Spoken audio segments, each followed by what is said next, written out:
动物们试图阻止毛克利，但是他已经向村庄跑去了。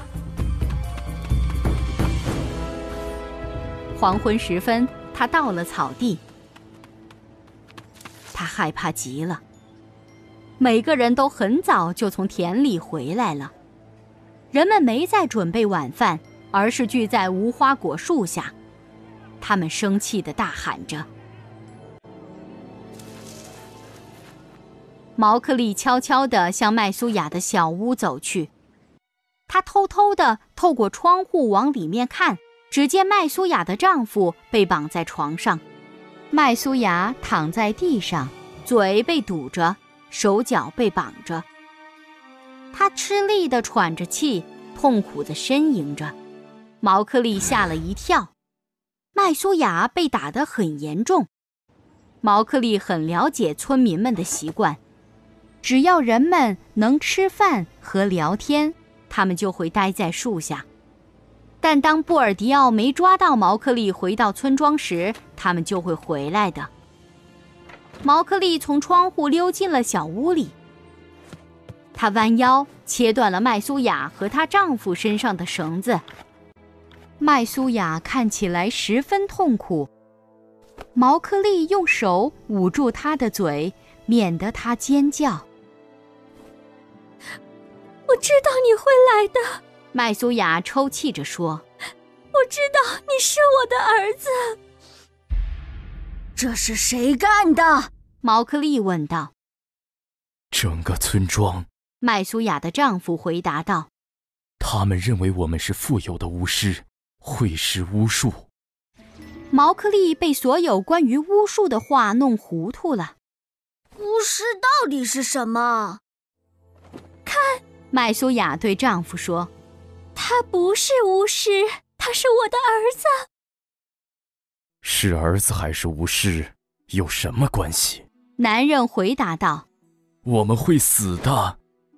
毛克利指着窗户，你们现在自由了，走吧。往哪儿走？麦苏雅的眼睛瞪得大大的，显得很害怕。我们不了解森林，而且我受伤了，我走不太快。村民们会跟着我们的，她丈夫补充道。没希望了。毛克利听到外面传来高喊声和脚步声，听上去像是布尔迪奥回来了。想想你们要去哪里，我马上回来。他跳出窗户，爬回了树那边。布尔迪奥躺在地上，边咳嗽边呻吟。人群在大声问他：你杀死那个男孩了吗？他又是巫术了吗？布尔迪奥咕哝了什么，然后叫人给他拿水来。我先喝一杯水，然后我再给你们讲我的故事。哼！毛克利对自己说，人类只会说话，他们将永远待在树下。毛克利回到小屋，就在他走到窗前的时候，他感觉到有什么在轻轻触摸他的脚。狼妈妈！我跟着你进了这个村庄，毛克利，我想见见那个照顾你的女人。村民们打算杀了她。毛克利迅速解释道，麦苏雅必须穿过森林逃跑。我会保护她的，狼妈妈说道。她溜回黑暗中，等待毛克利的命令。麦苏雅和她的丈夫决定去下一个村庄，到那里要几个小时。毛克利帮助他们从窗户逃了出来，在星光下，森林显得又黑暗又危险。你们认识路吗？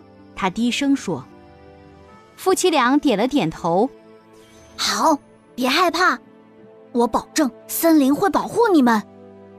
现在走，慢慢走，不用着急。泪水从他的脸颊流下来。麦苏雅拥抱毛克利说再见。然后他们走进了黑暗的森林。